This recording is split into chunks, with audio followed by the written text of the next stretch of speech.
Hey everybody, Guilty here. Coming at you today with a different kind of video, actually. I've been up to a few different things here lately, and this one is different from anything I've done before. I mean, it is modding related, but it is a bit more intensive. It's actually the most in the weeds I've been probably since the earliest stages of my Ninja Gaiden modding days. And that is extracting the background music from the PlayStation 1 game Blasto.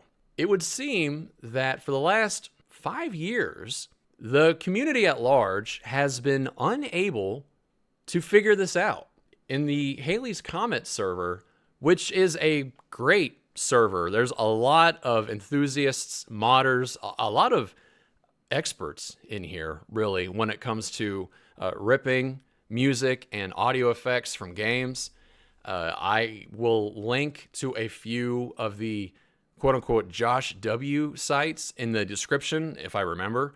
If you're interested in downloading video game music, because there are libraries of the shit out there. But the one game, well, I mean, there's a few games I'm sure that have eluded this community for a while now.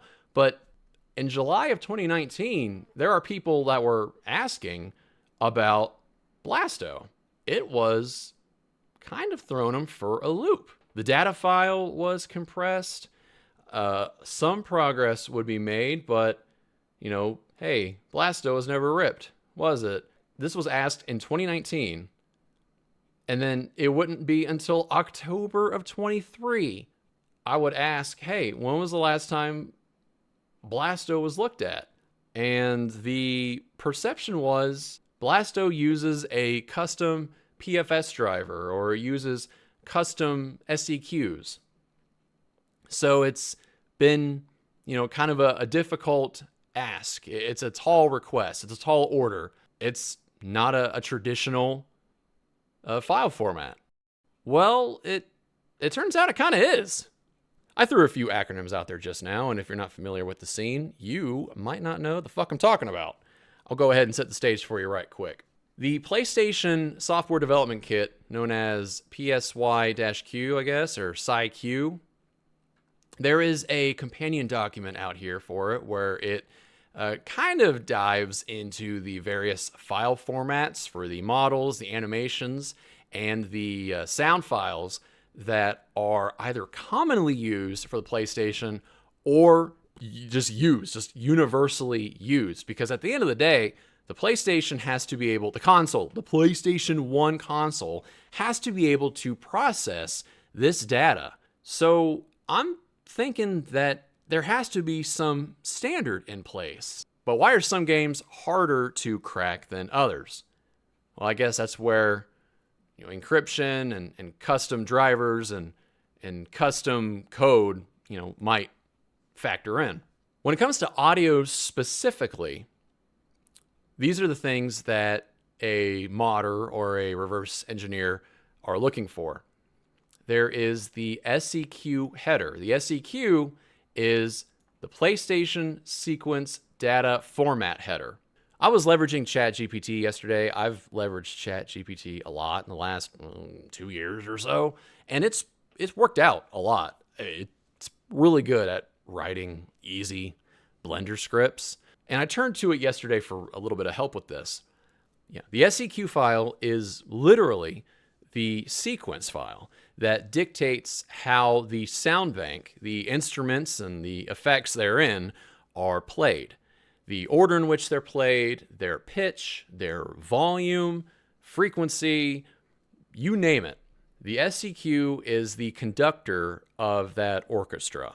And you can have multiple SEQs packaged into one, and that is called an SEP, the multi-track sequence data file. The P stands for package, but for the longest time, literally until 5 or 10 minutes ago, I associated the P with plural. And SEPs enable multiple SEQ data files to be managed as one file.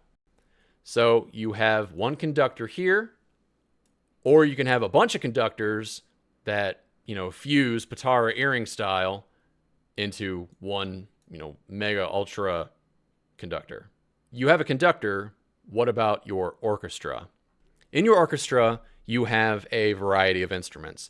One of those instruments would be referred to as a VAG file, a PlayStation single waveform data file. A VAG file is an 80 PCM encoded sound. We're talking an explosion, the sound of a laser beam being fired, a snare drum, one key of a piano, you name it.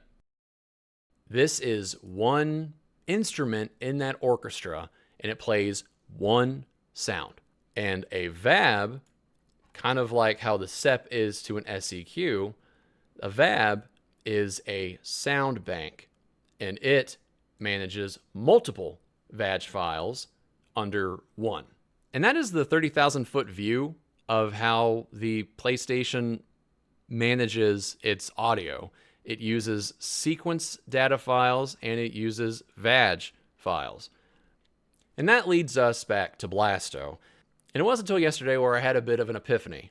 There is one user who I have to give credit to, and it is Ace Combat. Ace Combat published this bin cut of the data file, of the blasto.dat file, a good few years ago. And he used the Babe music file as an example of his work. What he was able to do was write a batch file and cut from the blasto.dat file the different SEP files and VAB files that were stored therein. So he was able to identify the different addresses, the different offsets. He could rip those necessary files out and then save them separately. Then, as a sort of proof of concept, he created a PlayStation sound file using the SEP and VAB files for the music that plays in the Alien discotheque in one of the mid-game episodes. I'll go ahead and play it for you. It's pretty funky.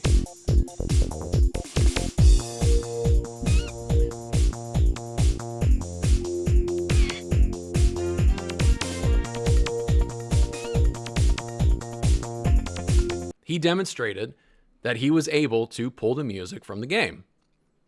So I was wondering how? And how can we do this for all the other tracks? Long story short, the solution was incredibly simple. What's in front of you is one of the aforementioned VAB files for Blasto. This is the spire.vab file. This header right here does not belong here. If we scroll down here to the section regarding the VAB file, we have a diagram that breaks down how the header is supposed to be organized. And up front, we have the 4-byte count ID, and it's supposed to be VAB-P. But that's not what we have here. And it wasn't until that very connection that I just made that I figured out what the problem was. It was that this line right here, these first 16 bytes needed to be replaced with a traditional VAB header.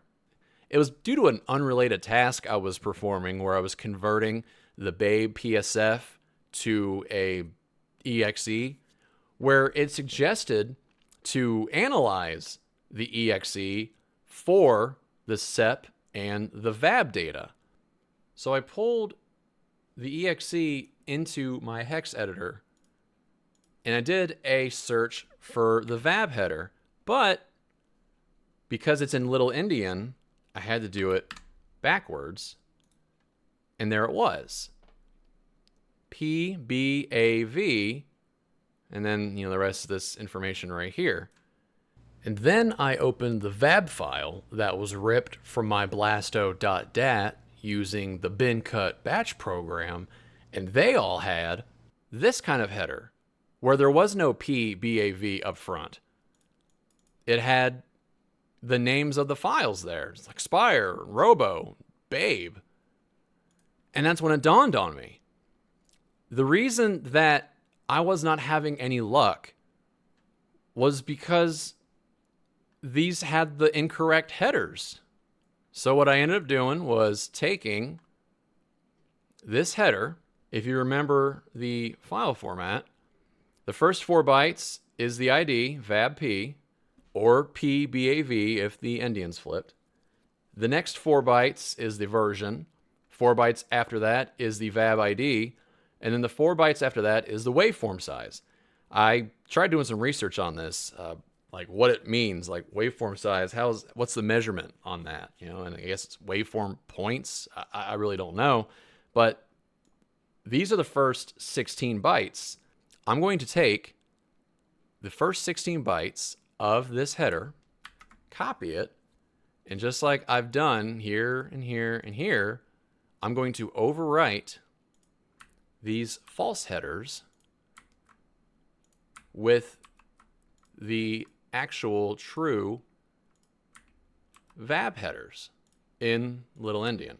And the sequence files are kind of in the same boat.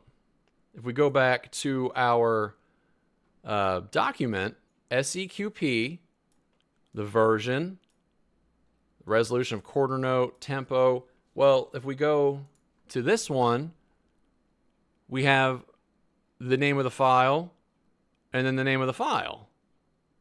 And then we have the SEQ header because all this other crap is sort of in the way. So we're just going to delete this. So we're going to delete all of that. Delete that. Okay, and save. And now that we have our SEP and our VAB, we need to split them up. So we're going to take our SEP. We're going to go to SEP splitter. We're going to drag it in here. And it's going to extract all the different sequence files. And then we're going to go to our VAB splitter, take our VAB, drop that in here. And it's going to pull out the header and the body. Now we're going to go to PSF Maker, and it's looking in spaceport 2. It's going to output spaceport 2. We're going to try all possible combinations of these sequence files with the header and the body, because we might have a bunch of different conductors. At the end of the day, we still have the same orchestra, and then we're going to make our PSFs.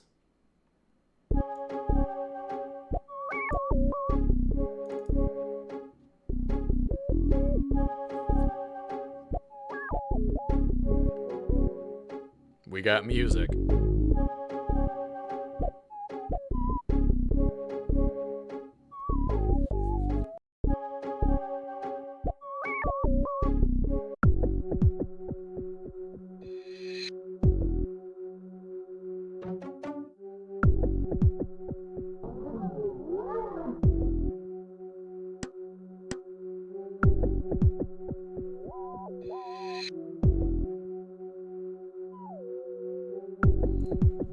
But some of these are smaller than others, like I think that one that it skipped, 00, it's 1 kilobyte.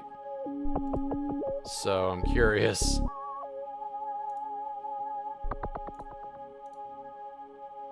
If it is a sequence, it's very, very short.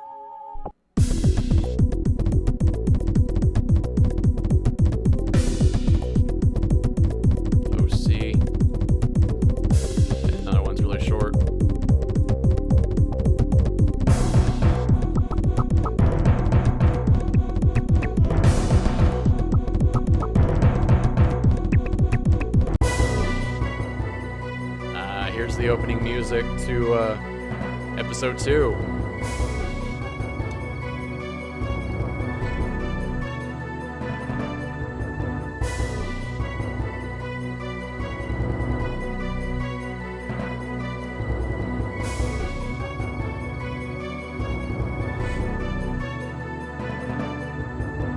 It's very interesting. It just plays this part and then, yep.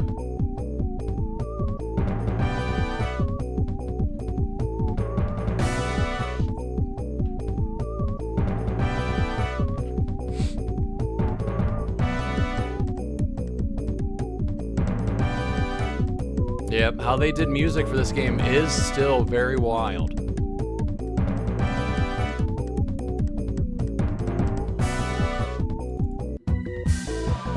because in game, this is part of the same song. All of this is playing consecutively. Granted, now I know why. It's because at any point, any of these parts could transition into a different part due to a fight or a field pickup.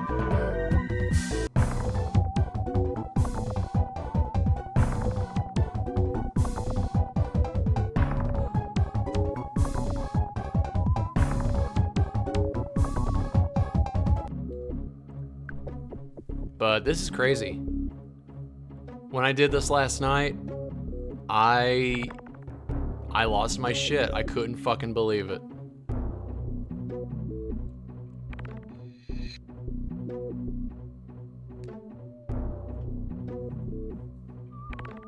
Go ahead and delete these. I'll go ahead and redo the theme. Actually, I'll redo all of this. Leave the vents up.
Music fucking rocks.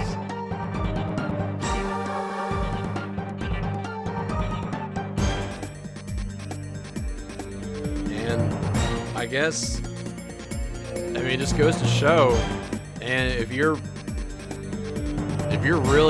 got a heart on for something, I guess you'll figure it out eventually. If you're stubborn enough, you'll figure it out. I guess that's the moral of the story here.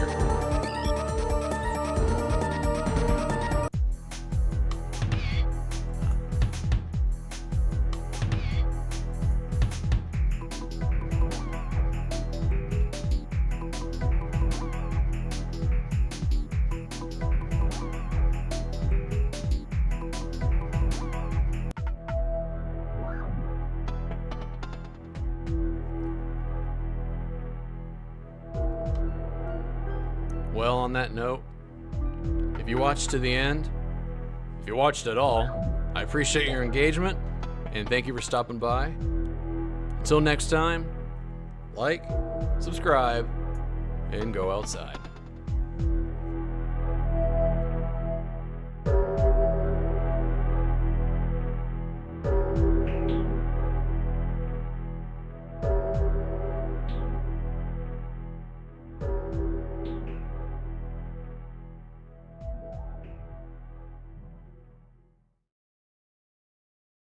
Ha ha! Oh, mama!